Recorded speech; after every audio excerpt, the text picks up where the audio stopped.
Hey, what is up, everybody? Matt from Nerd Initiative and Hops Geek News here, your editor-in-chief at nerdinitiative.com. Today, we have a very special guest. As you know, we've been retooling some things. We've been talking about comics. New Comic Day was just yesterday. And one of the best comics out there right now is Ghost Machine, everything they are doing. And even more than that, you might know we just had our Cheersies most recently as well. And we today have one of the most unsung parts of comic book creation joining us, Rob Leigh, but he's also a two-time Cheersies back-to-back winner in lettering. So without further ado, make sure you like, subscribe, share, follow anywhere you find Nerd Initiative. Check out our reviews on the website, on YouTube, all of the social medias. You can find us just by searching the name. And Rob, thank you so much for coming to spend your evening with us tonight. How are you today? I'm great. Matt and Lauren, thank you so much for having me. Yeah, thanks for taking the time and talking to us. Yeah, hey, it's honors all ours. And like I said, lettering is such an underrated aspect. So before we kind of get into what it takes to really bring these characters to life, we love to ask geek origin stories. Everyone's got one. You might have been bitten by a spider. You might have just gone down the wrong alleyway, leaving Zorro once upon a time. I hope that's not the case. So how is it that you got into the world of comics? Well,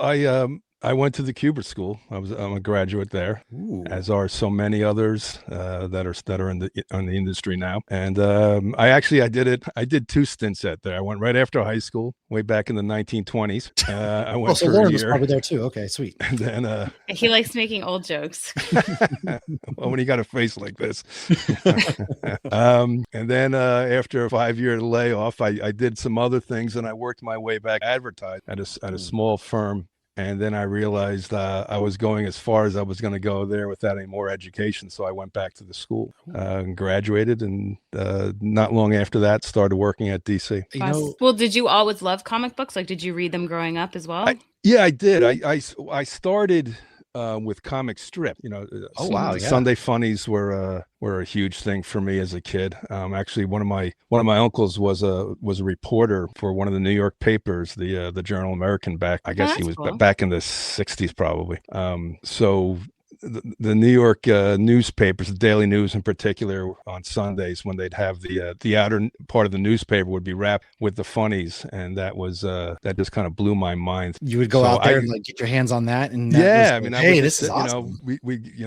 Mom and Dad would drag me kicking and screaming with my brother to church, and then afterwards, with our $1 a week allowance, we go to there's a stationery store, kind of like a newsstand, cigar shop in my little small town in New Jersey, and so I'd buy, I guess comics were probably 20 cents, 25 cents back then. So I could buy 3 of those, a couple packs of baseball cards, and that's the heyday, like baseball cards too. Like to be able to get all that, the dollar and everything. I wish my kids were telling me, like, did you know you used to be able to buy comics for 10 cents? And my daughter was thinking she could buy gum for 10 cents. Now I was like, not like that, kid. No, I'm sorry. But I mean, comic strips, I love that, because I remember thinking I was so grown up when I was little. If my dad was reading the paper and I got the comics, and especially Far Side was really popular when I was young. But I love that, because I always think, I didn't start reading comics till I was older. But no, I read the Sunday funnies.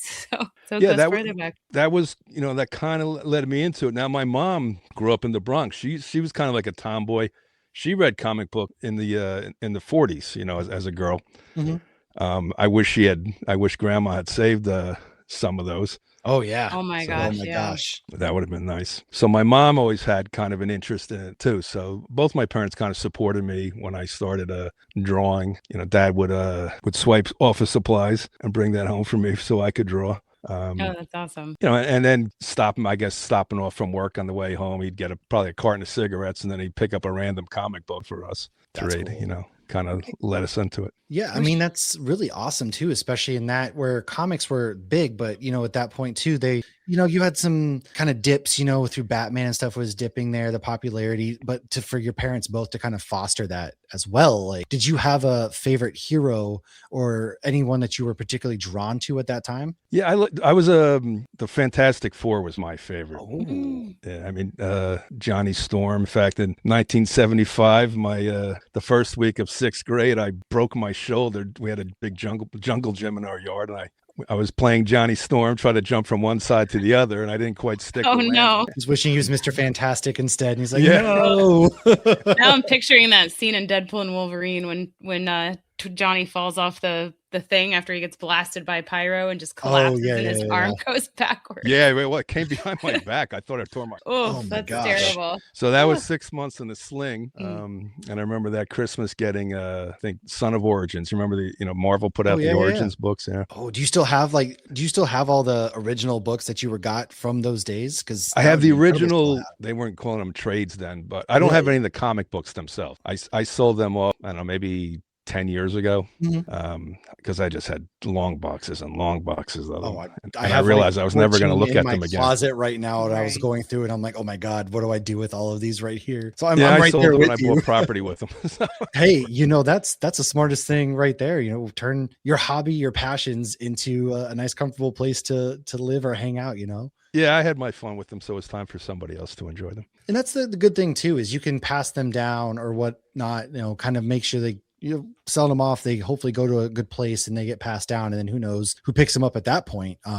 Kids pick them. My kids just love going into my comic book room and picking out random comics to read. And it's fostering their reading abilities, which I think is such an underrated aspect of comic books as well. Is it really helps kids read, which is, I think, for sure. Yep. Ghost Machine, you guys do a really great job of hitting almost every genre as well. And so before we get to that part too, you started in DC. Were you always doing lettering? Because I know you've been at this for about 30 years. Was lettering like always your go-to at this point? No, I started as a freelance production artist. Ooh. So you had to have lettering skills, you had to have art skills, and I worked for the manager of that department was a guy by the name of Rick Taylor, who was I think he was in the first graduating class from the Kubert School. Oh wow! And a few of my classmates had already started working at DC. Nick Napolitano, who's now a VP. Yeah, so Nick sat next to me in school. He got in, then he brought a fellow in by name of Mike Sellers, who sadly is no longer with us. Mike got me in there, and then so every Friday I'd go into Rick's office and ask him if he needed me to come back on Monday, and if he said yes, I'd come back on Monday. And if he said no, I'd come back on Monday anyway. I would just walk in like I owned the building. He's like, oh my God, what is it going to take to get rid of this guy? Like, just give him some work. Like, there you go. Yeah. This is pre 9/11, so security wasn't as thought. Oh yeah, that's now. So True. I just walked in there like it was my name on the building.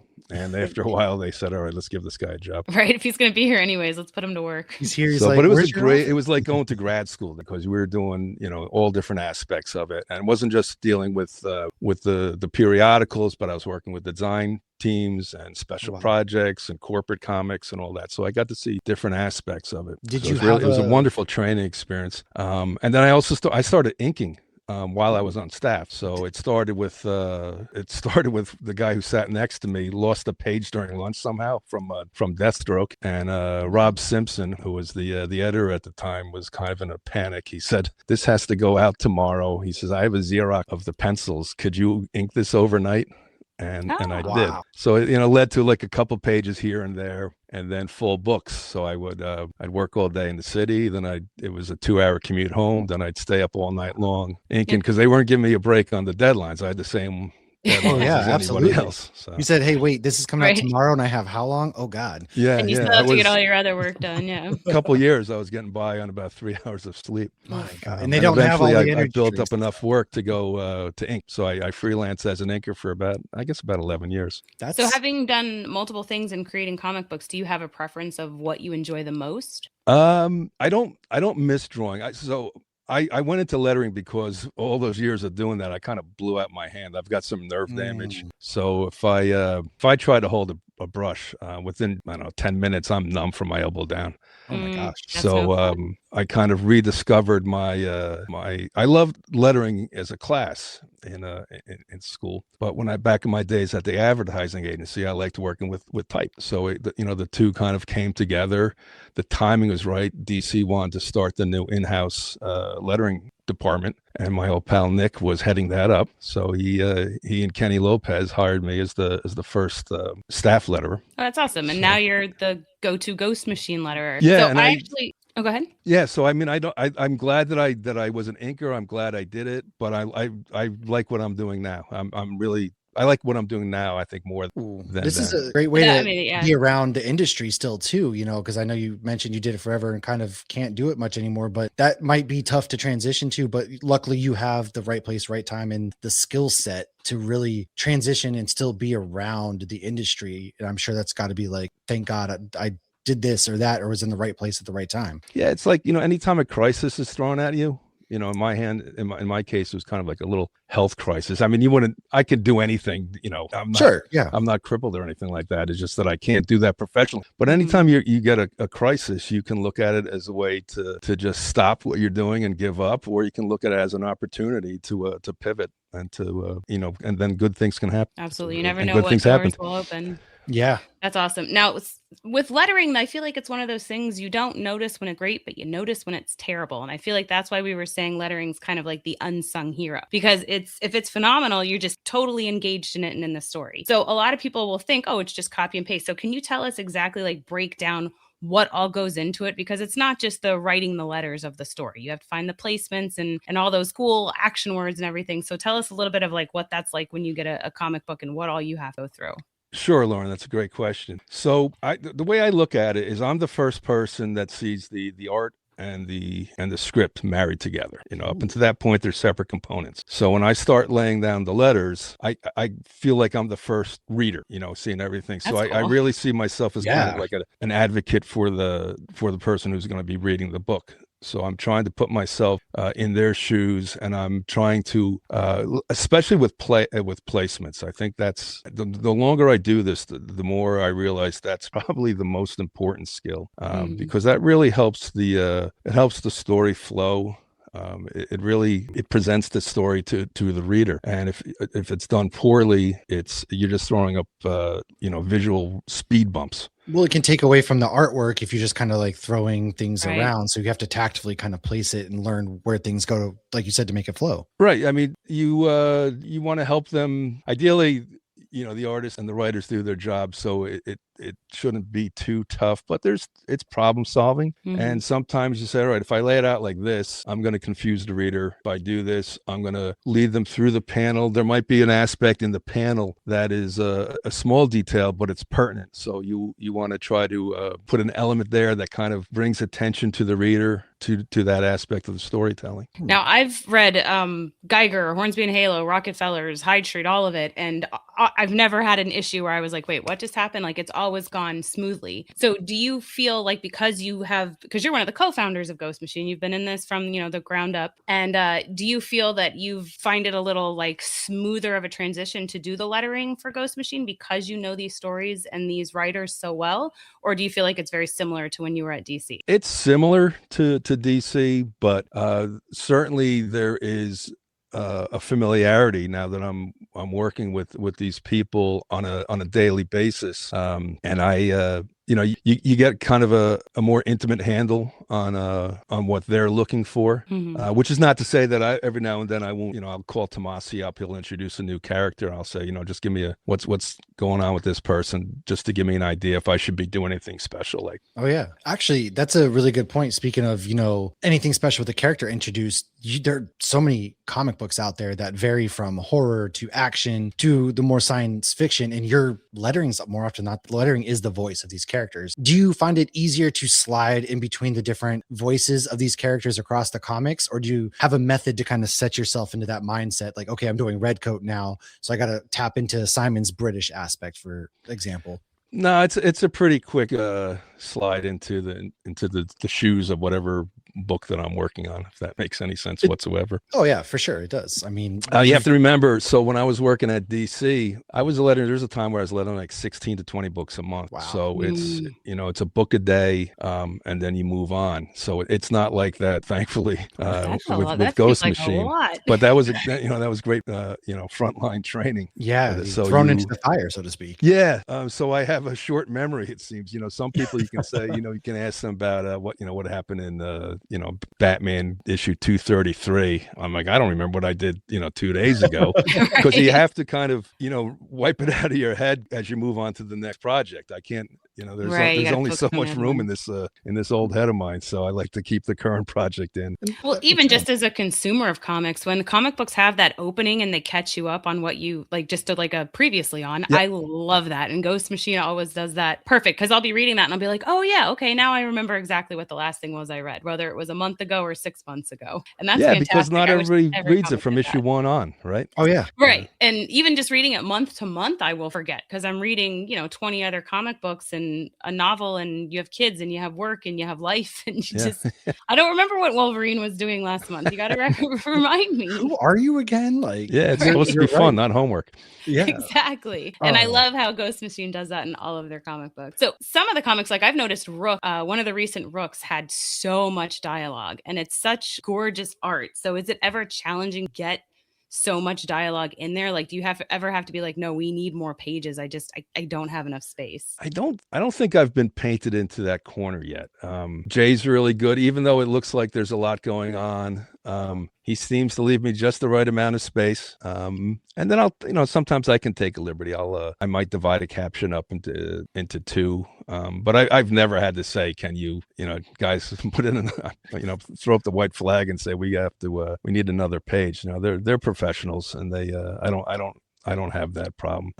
They know what they're doing. But the thing is that's the problem solving. That's the fun part. It makes your brain work. Well, Right. It's like you're solving puzzles. You guys, the collaborative process too. I mean, you guys have done at this point, I mean, so many comics together through Ghost Machine over the last couple of years. Has the collaboration process gotten to that point where you're almost one singular mind with each other versus like when you started, or how has that process evolved for you guys? Yeah, I would say for sure, this is the most collaborative experience that I've ever had in comics. There's been times when I've been on individual series where you're more tied in with the other members of the creative, but I'm involved with these people every day. It's a great experience, and there's no egos, even though they're talented enough where they certainly could.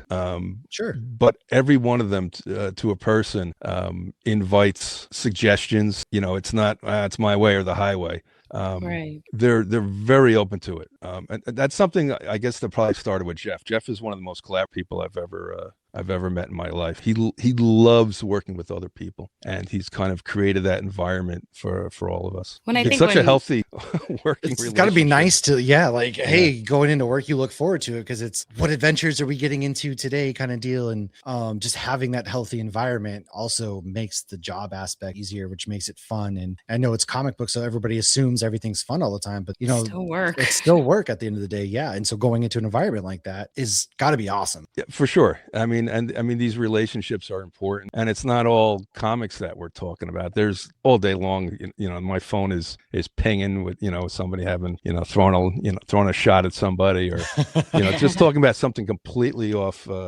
away from comics. But, these are real relationships. This is my working family. And honestly, when that happens, it seems that something will run longer when people enjoy working together.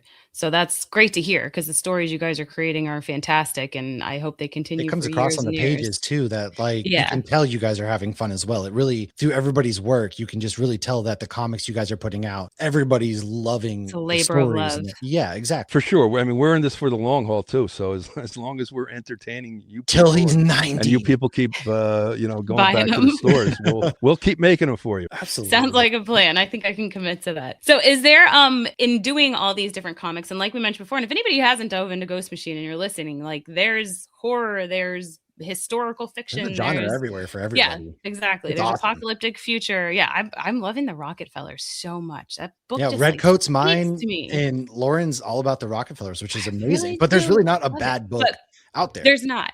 Do you have a favorite? Are you even allowed to say that, or I is know would we it be don't like name picking a favorites. favorite I've child? said But if this we in had the a favorite past, kid. and I mean it. My favorite is whatever book I'm working at that particular time. I'll get done with one of Brian's Redcoat stories, and I'm like, wow, that's really great. And then I move on. I'm working with Gary or with Jay or Peter, Yvonne, whatever, and I'm like, hey, it's so wonderful, and it's a nice change of pace too. So I'm not doing the same type of story every time. That's a really good point. Something that I think a lot of people don't even think of too is you're not doing the same thing. You work on literally, you're the letterer for everything. So it's got to be really refreshing. And yeah, I mean, it's kind of bringing me back to my childhood when I'd go to so we didn't have comic book stores then. We had a newsstand. So it was Marvel and DC, but there were also combat books. There was the horror. There were the Richie Rich and the Archie. The gamut. So you could sample everything. And I think that's one of the things. That's one of our strengths with Ghost Machine, as you said, Lauren. There is something for everybody. Oh yeah. And some of them are, and you get a little bit of crossover with some of them too. Like anybody who's caught up on Geiger might recognize a couple characters that are showing up now. That's from a different comic book. I don't want to spoil anything if anybody's not up to date. But that's been fun. So I don't want to ask any future questions because I don't like spoilers, and I know you don't want to talk spoilers either. But before we get into some of our closing questions, we know Ghost Machine has been around for a bit, but it's still kind of new, but definitely getting more and more popular. So did you have a moment at any point, maybe at a con or just seeing how sales are doing, where you were like, wow, this is really taking off? Well, yeah, it was at that first con when we in New York when we announced the launch. Because I never worked cons before. Oh, really? All the years that I was at DC, I used to go in the early days when I was working on staff and I was trying to get more inking work. I'd walk around showing samples, and then later on, as I was inking for so many years with DC, I would go to the shows. But towards the end, I was just going to the DC talent party and skipping the convention altogether, because we don't get to all these people that we work with. We seldom actually lay eyes on them. Right. That makes sense. So those parties were a great time to forge relationship. So working the convention that first time, and just seeing, we're standing there at the booth and just these throngs of people looking to get books signed, it just blew my mind. And it's so fun to see somebody enjoy something that you've worked on.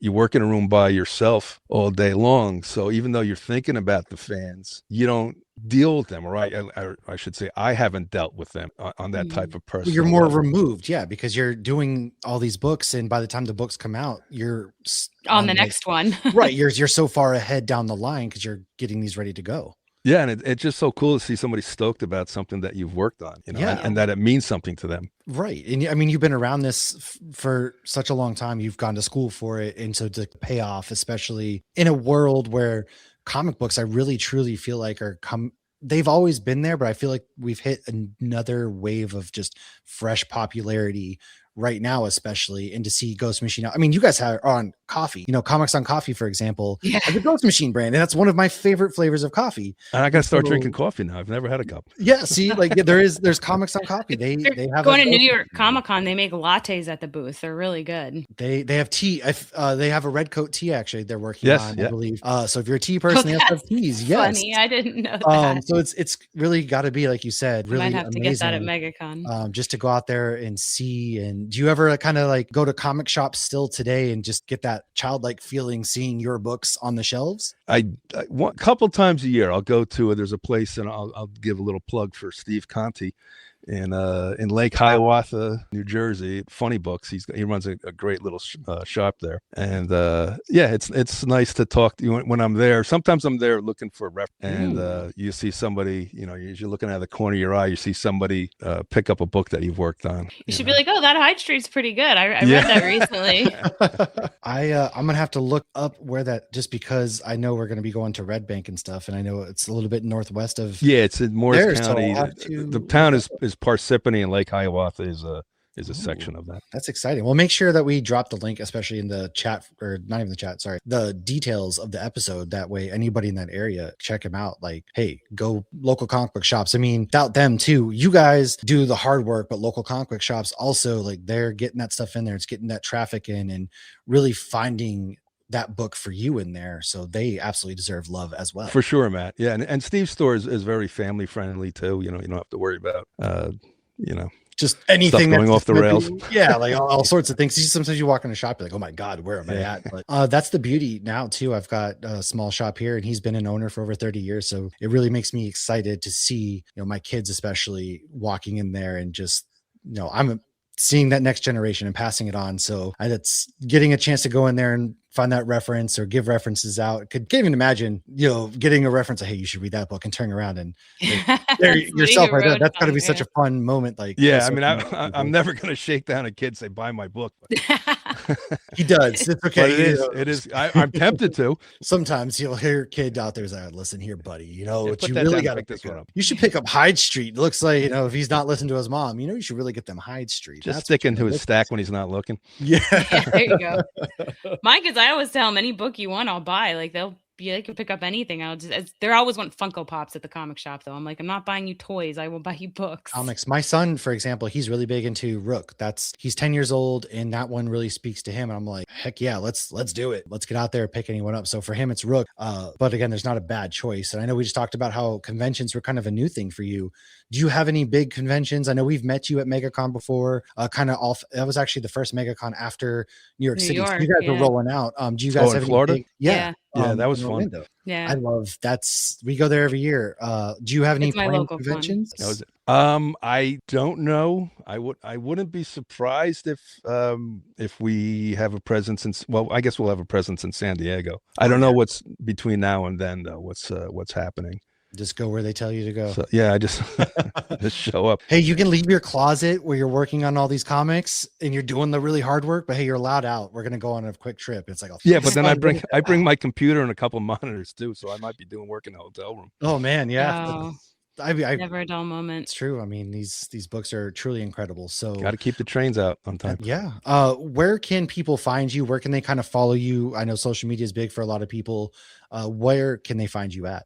Rob Leigh Comics is my Instagram. Awesome. Lauren, do you have any final questions before we wrap up with the man himself? No, not at the moment, but I will say I did get the pleasure of seeing you guys at MegaCon, and I saw Ghost Machine panel at New York as well. And everything you said, like I could sense that camaraderie, and you guys were like emotional about the stories. So I can just tell that you're all putting your heart into it, and it comes through on the pages.